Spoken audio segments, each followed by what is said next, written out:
This video for educational purpose only. Investments in the securities market are subject to market risks. Please read all related documents carefully. Hello Revanth గారు. Hello అండి. So ఇప్పుడు మన grand parents చూసుకుంటే ఒక kind of investments పెట్టారు. So మన parents ఒక kind of investment tool ని చూస్ చేసుకున్నారు. సో మనము మార్కెట్ ని చూస్ చేసుకుంటున్నాం. కొద్దికొస్తో మన ప్రీవియస్ జనరేషన్స్ కొంచెం పీస్ఫుల్ గా ఉన్నారు వాళ్ళ ఇన్వెస్ట్మెంట్ టూల్ తో. కానీ మన జనరేషన్ కి వచ్చేసరికి మనం చూస్ చేసుకున్నది మార్కెట్ టూల్ కాబట్టి వీళ్ళు స్ట్రెస్ ఎక్కువ తీసుకుంటున్నారా, యాంగ్జైటీ ఎక్కువ వస్తుందంటారా? అసలు ఏదైనా కొంచెం ఏదన్నా మార్కెట్ పడినప్పుడు చాలా మంది డియాక్టివేషన్స్ చేస్తుంటారు వాళ్ళ ఎస్ఐపిస్, లేదా రిడెంప్షన్స్ చేస్తూ ఉంటారు. అసలు ప్రాబ్లం ఎక్కడ వస్తుంది? ఇప్పుడు ఆ తరం వాళ్ళతో పోలిస్తే ఈ తరం వాళ్ళు బాగా చదువుకున్న వాళ్ళు కదా. మా నాన్న అంటూ ఉంటారు, చదివి కాకరకాయ కేకరకాయ అవుతుంది.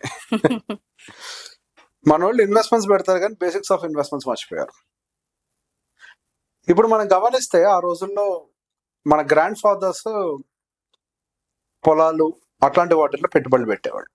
వాళ్ళు అక్కడ పెట్టుబడులు పెట్టడానికి కారణం ఏంటి? That is the bread and butter. వాళ్ళు దాని నుంచే దున్నేవాళ్ళు, దాని నుంచే సంపాదించుకునేవాళ్ళు, దాని మీద బతికేవాళ్ళు. అమ్మమ్మలు వీళ్ళందరూ కూడా బంగారంలో పెట్టుబడులు పెట్టేవాళ్ళు. ఇంకా వాళ్ళకి అప్పుడు ఉండే అవైలబిలిటీ కూడా ఇంకేం లేదు. That is only the tool that they have. And ఆ తర్వాత మన పేరెంట్స్ జనరేషన్లోకి వచ్చేసరికి కొద్దిగా ఫిక్స్డ్ డిపాజిట్స్ అవి పెట్టడం మొదలు పెట్టారు. అప్పుడు వాళ్ళకు కూడా అవగాహన అందుబాటులో ఉన్నటువంటి టూల్ అదొకటే. సో వాళ్ళందరూ ఆ టైంలో చేసింది రైట్ అయి ఉండొచ్చు. ఇంకొక వేరే టూల్స్ లేవు. అప్పట్లో వాటిల్లోనే రిటర్న్స్ కూడా వస్తూ ఉండేవి. ఇప్పుడు ఎఫ్డీస్ అని అంటే మనకు తెలిసి 6-7%, కానీ ఆ రోజుల్లో 11%, 12%, 13% కూడా రిటర్న్ ఇచ్చేవి. FDs use to be a beautiful product once upon a day. ఆ రోజుల్లో once upon a time it is a beautiful product. So basic గా వాళ్ళందరికీ ఆ ఇన్వెస్ట్మెంట్స్ పెట్టిన తర్వాత అవి సేఫ్ అండ్ సెక్యూర్డ్ గా ఉంటాయని ఒక నమ్మకం వాళ్ళకి అది కంఫర్ట్ ని ఇచ్చింది. అన్నిటికంటే ఇంపార్టెంట్ ఏంటి అని అంటే వాళ్ళ టైంలో జరిగింది, ఒక్కసారి వాళ్ళు భూమి కొన్న తర్వాత ఆ భూమి ధర పెరిగిందా తగ్గిందా అని చూసుకోవడానికి అవకాశం లేదు. బంగారం కొన్నాక బంగారం ధర పెరిగిందా తగ్గిందా అని చూసుకోవడానికి అవకాశం లేదు. ఎఫ్డి పెట్టిన తర్వాత మనం ఇప్పుడంటే నెట్ బ్యాంకింగ్లు ఉన్నాయి, కానీ పెరిగిందా తగ్గిందా ఎట్లుందా చూసుకునే అవకాశం లేదు. ఎంత ఉందో కూడా మనకు తెలియదు. అసలు పిఎఫ్ అకౌంట్లో ఎంత డబ్బులు ఉన్నాయో చాలా మందికి తెలియదు, ఎందుకంటే యాక్సెసిబిలిటీ పెద్దగా అందరికి తెలియదు కాబట్టి. కానీ ఇప్పుడు విషయంలోకి వచ్చేసరికి మాత్రం అది పెరిగిందా తగ్గిందా అని చెప్పి, ఇన్ఫాక్ట్ అసలు మ్యూచువల్ ఫండ్ అనేది నైట్ 12 గంటల తర్వాత అప్డేట్ అవుతాయి ఎన్ఐవిస్. పోర్ట్ఫోలియో ఏదైనా మారితే నైట్కో లేదా తెల్లవారుజాముకో మారుద్ది. ఈ రోజు జరిగిన ప్రైజ్ యాక్షన్ రేపటికి మారుద్ది. అది మారదు అని తెలిసి కూడా గంటకు ఒకసారి రిఫ్రెష్ చేస్తారు. చాలా మంది ఇన్వెస్టర్స్ కి బిహేవియర్ ఉంది. ఇన్వెస్ట్మెంట్ అని అంటే పెట్టి మర్చిపోవటం అని చెప్పేసి మన బేసిక్స్ ఆఫ్ ఇన్వెస్టింగ్ వాళ్ళందరూ ఆల్రెడీ చెప్పారు. భూమి విషయంలో కూడా ఏం మాట్లాడతారు మన పెద్దవాళ్ళు, పెట్టి మర్చిపోతే పిల్లల భవిష్యత్తుకు పనికొస్తాయని మనం అంటారు. పెరిగితే ఏంటి తగ్గితే ఏంటి అని. ఇక్కడ మన మ్యూచువల్ ఫండ్స్ విషయంలోకి వచ్చేసరికి కూడా లాంగ్ టర్మ్ లో పెట్టి వదిలేస్తే ఖచ్చితంగా పెరుగుతుంది అన్న ఒక విషయం అందరికీ తెలిసినప్పటికీ మాలాంటి వాళ్ళు ఎంతో మంది చార్ట్స్ ఓపెన్ చేసి కోవిడ్ లాంటి సిచ్యువేషన్ లో కూడా ఇలా పడి ఇలా లెగిసింది అని చెప్పేసి చాలా మంది చెప్పారు. అది వీళ్ళకి కూడా తెలుసు అని అనుకుంటారు. కానీ ఇక్కడ ఒక చిన్న డిఫరెన్స్ ఏంటి అని అంటే, మీరు దాన్ని విన్నారు, మీరు దాన్ని చూడలేదు. ఇలా పడటము, అంత నెగిటివ్ చూడటము, అదంతా రికవర్ అవ్వటము, ఇదంతా కంప్యూటర్ స్క్రీన్ మీద చూసారు అంతే.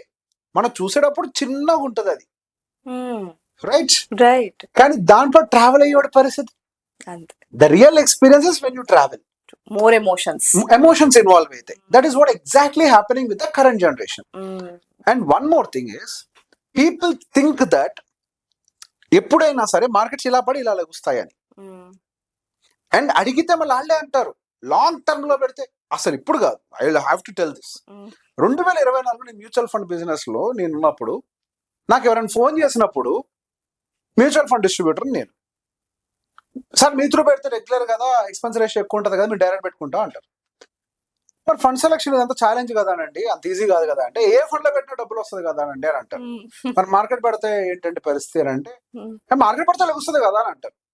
మరి అన్నోళ్ళే కదా ఈరోజు డియాక్టివేట్ చేస్తుంది. You got the point. The point here is, the word you speak is different, the experience you have in this is different. Okay. And again I'll tell you one more, the sad truth about this COVID fall. ఎందుకంటే దాన్ని చూసి ఇట్లా జరుగుతుందని అనుకుంటున్నారు కదా. 2020లో market ఇక్కడ కిందకు వచ్చి 2020లో విత్ ఇన్ మంత్స్ మళ్ళీ పైకి వెళ్ళింది. విత్ ఇన్ నో టైం పడ్డది, విత్ ఇన్ నో టైం పెరిగిపోయిందని మాట్లాడుతున్నారు కదా. But the sad reality is, 2020లో ఏదైతే పీక్ ఫామ్ అయిందో ఆ పీక్ అండ్ అబోవ్ అంటే ఆ పీక్ లెవెల్ 2018లో ఫామ్ అయింది. ఓకే. అంటే మళ్ళీ ఆ లెవెల్ బ్రేక్ అయింది ఎప్పుడు 2020 తర్వాత. 2018, 19, 20 3 సంవత్సరాలు ఆగింది మార్కెట్ అక్కడ. కానీ మీరు చూసింది ఏంటి? ఆ ఒక్క డ్రావడం చూసారు. అంటే మీరు అనుకుంటున్నారు అది చదివి కాకరకాయ కీకరకాయ అవుతుందని. మేము బాగా రీసెర్చ్ చేసి ఫండ్ తీసుకున్నామని అంటారు. I'm surprised. ఐఎమ్ సారీ, ఎవరిని కించపరచట్లేదు. I'm surprised. బాగా రీసెర్చ్ చేసి తీసుకున్నారు అని అంటే. ఐ ఆస్క్డ్ పీపుల్, ఏం రీసెర్చ్ చేశారు అని. ర్యాంకింగ్, యాప్స్, పాస్ట్ పర్ఫార్మెన్స్ చూసాం, రివ్యూస్ చూసాం అని చెప్పేసి అన్నారు. రివ్యూస్ అని అంటే అది స్టార్ రేటింగ్. నాకు అర్థం కాలే. అంటే ఓకే, ఇది రీసెర్చ్. ఓకే, నేను అప్పుడు వాళ్ళకి చెప్పాను, sir kind information, what is first tell me what is research, what is exactly research mean. There is no answer. అప్పుడు చెప్పాను, whatever you have is an information. Past return is not research, it's an information. Star rating is not a research, it is an opinion of some person. Information, it's an information only. మీరు information research అనుకుంటున్నారు. What is exactly research in this mutual fund? You have to go through all the underlying assets of that particular fund. Where are you investing? You are not investing in XYZ small cap. You are not investing in XYZ defense fund. Okay. You are investing in underlying assets, so-called stocks. Have you done enough research on those stocks? చేయరుగా most of the times. తెలియదు అసలు. Okay. తెలియదు. How to do the research of that underlying stocks to pick that mutual fund? As an MFD, our job is to pick a mutual fund. Okay? How should we pick the mutual fund? What is the process of picking up a mutual fund? There is some underlying assets. You have to undergo all the underlying assets, understand them. What are the earnings? What is the average PE? What is the average PB? Okay, few people say there is no point in checking up all these details in mutual funds అని చాలా కొంతమంది అంటారు. If you take a small cap as a category, the returns difference between the top fund and last fund is almost 20%. It's not 1-2%, it is 20%. Huge కదా? That's huge. ఇది difference తయారు చేస్తుంది. I'm not telling whole research చేసేసి ఆ పైన ఉన్న fund తీసుకుంటారు నేను వాళ్ళు అని చెప్పట్లేదు. But at least you can try to be above average if you do an enough research. So ఇక్కడ ఎందుకు టెన్షన్ పడతారు అని అంటే, మీరు ఇన్ఫర్మేషన్ పెట్టుకొని ఎవ్రీడే రీసెర్చ్ చేస్తున్నారు. When you have only information, you will not have confidence in your investment. When you have a research, you will have confidence in the decision what you have made. Correct. అప్పుడు ఆ anxiety, ఆ stress ఉండదు. Being a mutual fund distributor, every day diving in to the deep levels of this mutual funds, I don't look in to my MFD, my mutual fund personal portfolio daily. ఇవాళ ఎంత ఉంది నాకు తెలియదు కూడా, ఎంత ఉందో, ఎంత పెరిగింది ఎంత తగ్గింది నాకు ఎందుకు. పెట్టేటప్పుడు రీసెర్చ్ చేసి పెట్టాను కదా, ఇంకెందుకు నాకు ఎంత పెరిగితే ఎంత తగ్గితే. That's not my job. My job is to stay invested. My job is to pick a right fund. That's it. Right. ఇప్పుడు నాకు ఎందుకు టెన్షన్? సో ఇప్పుడు మన వ్యూయర్స్ దగ్గర నుంచి ఒక క్వశ్చన్ వస్తుంది. సో మన పేరెంట్స్ ఆర్ గ్రాండ్ పేరెంట్స్ అని అంటే అవన్నీ ఫిక్స్డ్ అసెట్స్ కాబట్టి ఎక్కడికి వెళ్ళావు కాబట్టి వాళ్ళకి స్ట్రెస్ లేదు.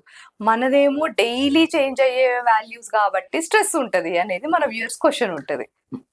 Okay, I'll ask you this question. ఇప్పుడు హైదరాబాద్ లో 2 ఏళ్ల క్రితం ₹1,00,00,000 పెట్టి భూమి కొన్నోళ్ళు భూమి బేరానికి పెడితే ఎంత రేట్ వస్తుంది? 80 లక్షలు. మరి దాని వాలటిలిటీ అంటారా? There is volatility everywhere. What happened with the gold? తగ్గిందిగా, మళ్ళీ తగ్గింది, పెరిగింది, తగ్గింది, పెరిగింది. There is a roller coaster, right? అవును. ఇప్పుడు రీసెంట్ గా మీరు కూడా మార్కెట్స్ మీరు గమనిస్తున్నారు కాబట్టి ద లెవెల్ ఆఫ్ వాలటిలిటీ ఎందులో ఎక్కువ ఉంది? సిల్వర్ ఎక్కడికి వెళ్ళి పడ్డది? అవును. Silver is down by 40%. Stock market 40% పడ్డదా ఇప్పుడు? లేదు లేదు. మరి ఏది వాలటైల్? అంతే metals. The point here is you are not looking at it in right way. దాన్ని చూసే విధానంలో తప్పు ఉంది. ఎందుకు యాక్సెప్ట్ చేయరంటారు పీపుల్ దీన్ని అసలు? ఇప్పుడు గత జనరేషన్ అంతా కూడా, ఇప్పుడు మన ఫాదర్స్ జనరేషన్ లో agricultural lands is everything because their fathers did it. మనకి ఎఫ్డీస్ అండ్ ల్యాండ్స్ కొంతవరకు యాక్సెప్టెడ్. ఎందుకు? Our fathers and our grandfathers did it. మనకు తెలియకుండానే డిఎన్ఏ లోకి వెళ్ళిపోతుంది. మన డిఎన్ఏ ఎట్లా ఎవాల్వ్ అవుతుంది? మన బిహేవియర్ ని బట్టి నెక్స్ట్ వచ్చే డిఎన్ఏ దానికి అడాప్షన్ తోటి వస్తుంది. Same here. చిన్నప్పటి నుంచి వింటూ, చిన్నప్పటి నుంచి దాన్నే చూస్తూ, ఇఫ్ మన generation active mutual fund investing, active stock marketing investing చేస్తూ పోతూ ఉంటే ఆ నెక్స్ట్ జనరేషన్ బై డిఫాల్ట్ గా అడాప్ట్ చేస్తారు దాన్ని. వాళ్ళు డిఎన్ఏలో కలిసిపోద్ది. అది మనకు తెలియని తత్వం, అది అంతే. The product is not wrong. మనకు అవగాహన లేదు, మనకు గైడ్ చేసిన వాళ్ళు లేరు. మనము మన పేరెంట్స్ ఇది సెక్యూర్డ్ అని చెప్తే మనం నమ్ముతాం. నాలాంటి వాళ్ళు ఎంతమంది వీడియోల ముందరకు వచ్చి సెక్యూర్డ్ అన్నా కానీ ఇది దొరకదు, కాన్ఫిడెన్స్ దొరకదు. ఇప్పుడు నేను నా పిల్లలకు చెప్తే వాళ్ళు నమ్ముతారు కదా. సో ఇట్ ఈస్ ఓన్లీ అవగాహన లోపం వల్ల జరిగేదే కానీ okay. The product is not wrong. Thank you అండి. నమస్తే.